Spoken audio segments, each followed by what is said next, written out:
Pogo the Clown, a friendly face hiding a monster. John Wayne Gacy, outwardly, a pillar of the community, a hard-working contractor, a friendly neighbor. He was the kind of person who would wave at you from across the street, always ready with a smile and a kind word. To many, he was the embodiment of the American dream, a self-made man who had built a successful business and was well-liked by those around him. He even entertained children as Pogo the Clown. His colorful costume and cheerful demeanor made him a favorite at local parties and events. Parents trusted him, and children adored him. He seemed to bring joy and laughter wherever he went, a stark contrast to the darkness that lay beneath. But beneath this carefully constructed facade, a monster lurked. Gacy's outward charm and friendliness were a mask, hiding his true nature. He was a man of many faces, each one more deceptive than the last, a predator disguised in the bright colors of innocence. The clown makeup that brought smiles to children's faces was the same mask he wore to conceal his sinister intentions. It was a chilling reminder that evil can often wear the most innocent of disguises. Gacy's double life was a masterpiece of deception, fooling everyone around him while he committed unspeakable acts. He was a master manipulator, able to present himself as a model citizen while hiding his dark desires. His ability to lead this double life for so long is a testament to his cunning and deceit. Behind the laughter and the painted smile, darkness festered. The cheerful exterior was a stark contrast to the horrors that lay within. Gacy's smile, once seen as friendly, now takes on a more sinister meaning, a chilling reminder of the evil that can hide behind a mask of joy. His jovial persona would become a chilling footnote in the annals of criminal history. The man who once brought laughter to children would be remembered as one of the most notorious serial killers in history. His trial and subsequent conviction shocked the nation, revealing the true extent of his crimes. Gacy craved power and control. His need to dominate and manipulate those around him drove him to commit acts of unimaginable cruelty. He sought to impose his will on his victims, reveling in the power he held over them. He sought it in the worst ways imaginable. His methods were brutal and merciless, leaving a trail of pain and suffering in his wake.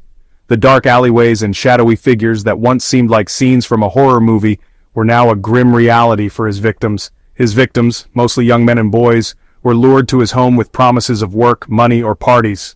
They were drawn in by his charm and the allure of easy money, unaware of the fate that awaited them. Gacy's ability to manipulate and deceive was key to his predatory tactics. They had no idea what awaited them behind the closed doors of 2513 Summerdale Avenue. The house, which seemed like any other in the neighborhood, was a place of unimaginable horror. The darkness within those walls was a stark contrast to the friendly exterior that Gacy presented to the world.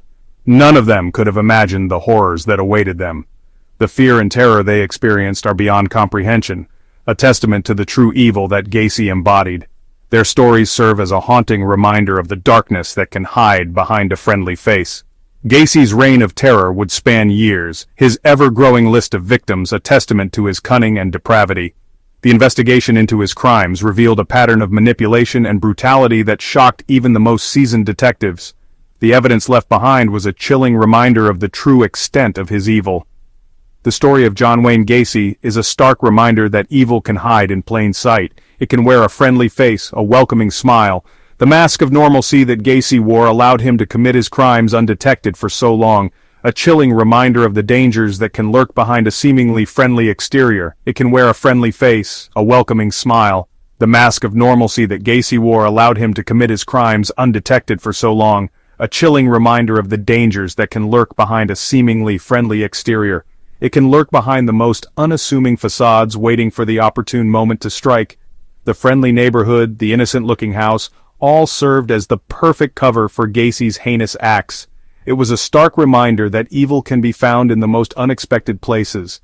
Gacy's crimes shocked the nation, leaving an unforgettable stain on the American consciousness. The media coverage of his trial and the revelations of his crimes left a lasting impact on the public, a chilling reminder of the true nature of evil.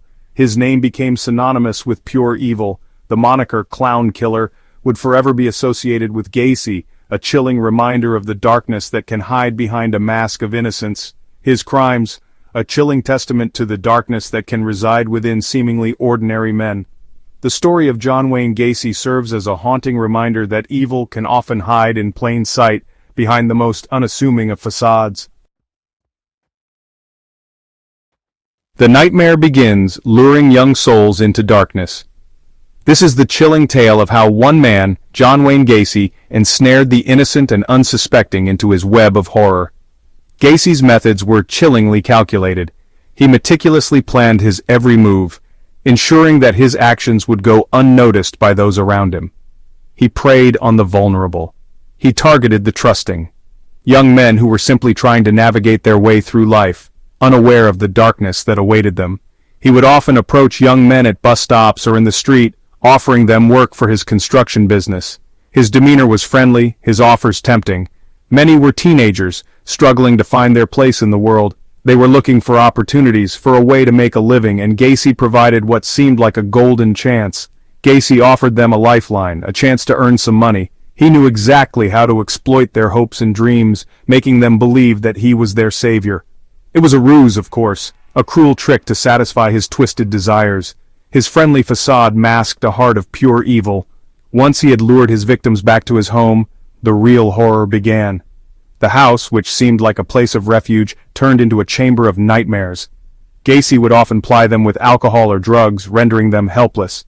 He knew that in their weakened state, they would be unable to resist his advances. He would then bind and torture them, subjecting them to unimaginable horrors. The pain and fear he inflicted were beyond comprehension. His preferred method of murder was strangulation, often using a tourniquet. The act of slowly taking a life seemed to give him a perverse sense of control. He would sometimes dress up as Pogo the Clown before committing his crimes, adding a layer of perverse theatricality to his depraved rituals. The clown, a symbol of joy, was twisted into a harbinger of death. Gacy seemed to derive a sick pleasure from the suffering of his victims. Their pain was his twisted form of entertainment. He would often keep their bodies in his crawl space for days or even weeks. The crawl space became a tomb for his victims, a silent witness to his atrocities. The stench of death permeated the house. Neighbors noticed. The foul odor was a constant reminder of the horrors hidden within, but they dismissed it as the smell of sewage problems, a horrifyingly accurate assumption. Little did they know, the truth was far more sinister. Gacy was meticulous in covering his tracks. He took great care to ensure that no evidence would lead back to him. He believed he was too clever to get caught. His arrogance was his shield, making him feel invincible. But every monster eventually meets their end. The House of Horrors Trapped and Tortured. This is the story of a place where nightmares became reality, a house that concealed the darkest of secrets. Inside the walls of 2513 Summerdale Avenue, a chamber of horrors awaited Gacy's victims. The house, with its peeling wallpaper and cracked walls, was a silent witness to the unspeakable acts that took place within. The basement in particular was a place of unimaginable suffering. It was a dark, cluttered space where the air was thick with dread, and the walls seemed to close in on those unfortunate enough to find themselves there. A trapdoor, concealed beneath a rug, led to a crawl space where Gacy disposed of many of his victims. This hidden chamber was a final resting place for many, a place where the light of hope was extinguished forever. The air was thick with the smell of decay, a testament to the horrors that had unfolded within those walls. The moldy, decaying walls seemed to absorb the pain and suffering, echoing the cries of the past. Gacy documented some of his crimes. The old camera sitting on a dusty table was a silent accomplice, capturing moments of terror and despair. Polaroids found by investigators captured the terror in his victims' eyes. These photographs were haunting reminders of the fear and agony experienced by those who fell into Gacy's clutches. Tools of torture, rope, handcuffs, and pliers painted a grim picture of the suffering inflicted within those walls. Each item told a story of pain, control, and the twisted pleasure Gacy derived from his actions.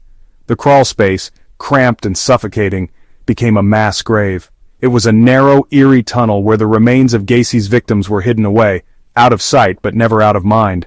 Bodies, some decomposed beyond recognition, were piled upon one another. This macabre scene was a chilling reminder of the sheer number of lives lost to Gacy's monstrous acts.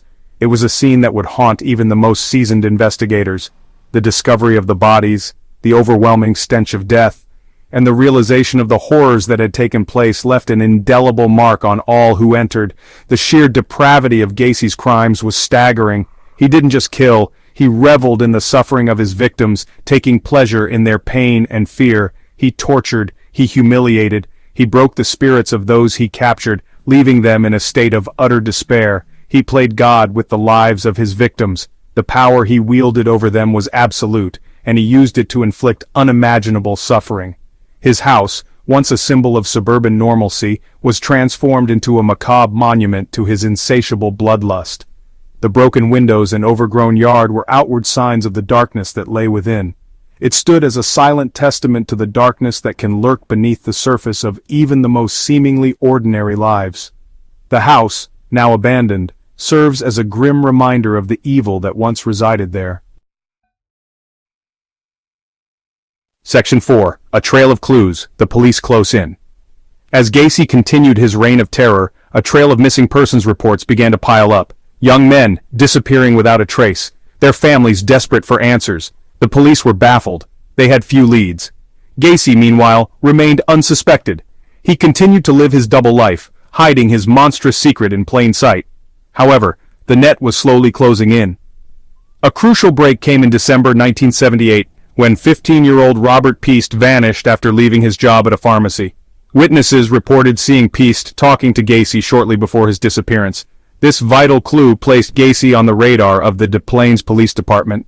They began to investigate him, piecing together his connections to several other missing boys. Gacy, sensing the walls closing in, remained calm and collected. He denied any involvement in the disappearances, even inviting the police into his home on several occasions. He believed he had outsmarted them. However, the police were not convinced. They placed Gacy under constant surveillance, watching his every move. The pressure was mounting. It was only a matter of time before Gacy's carefully constructed facade crumbled. Section 5. The walls are closing in. Gacy's web of lies unravels. As the investigation intensified, Gacy's composure began to crack. He became increasingly erratic, contradicting himself and offering flimsy alibis for his whereabouts. His attempts to deflect suspicion only served to strengthen the resolve of the detectives on his trail. They knew they were dealing with a dangerous individual, someone capable of unspeakable acts. The detectives played a dangerous game of cat and mouse with Gacy. They needed concrete evidence to secure a search warrant for his property. A search of Gacy's car yielded a crucial piece of evidence, a class ring belonging to John Sick, one of the missing young men. The discovery sent shockwaves through the investigation. The ring was the smoking gun they had been searching for. Armed with this damning piece of evidence, the police obtained a search warrant for Gacy's house. On December 20th, 1978, they descended upon 2513 Somerdale Avenue, prepared for the worst. What they found inside would shock the nation and expose Gacy for the monster he truly was. The nightmare that had haunted countless families was about to be brought to light. Officers checked the crawl space beneath Gacy's house and noticed disturbed earth. They initially found nothing, but later a deputy noticed a strong smell of decomposition. On December 22, 1978, after further digging, police uncovered the first of many bodies buried beneath Gacy's home. Eventually, 29 victims, mostly young men and boys, were found. 26 in the crawl space, 3 elsewhere on the property, and 4 in nearby rivers linked to Gacy via confessions, GAP 2S. Gacy was arrested on December 21, 1978, after failing a polygraph test. He eventually confessed to killing at least 33 young men between 1972 and 1978, luring them with job offers or coercing them into sexual acts before strangling or suffocating them. Some victims were buried under his house, while others were dumped in the Des Plaines River. Aftermath: Gacy was convicted in 1980 and sentenced to death. He was executed by lethal injection on May 10, 1994. His case remains one of the most infamous serial killer investigations in U.S. history. The search of Gacy's home was the critical turning point that exposed his horrific crimes, revealing the depths of his depravity and ending his killing spree. We hope no Gacy will ever come our way. If you're a fan of dark and mysterious stories, kindly like, subscribe, and share my stories because I upload daily.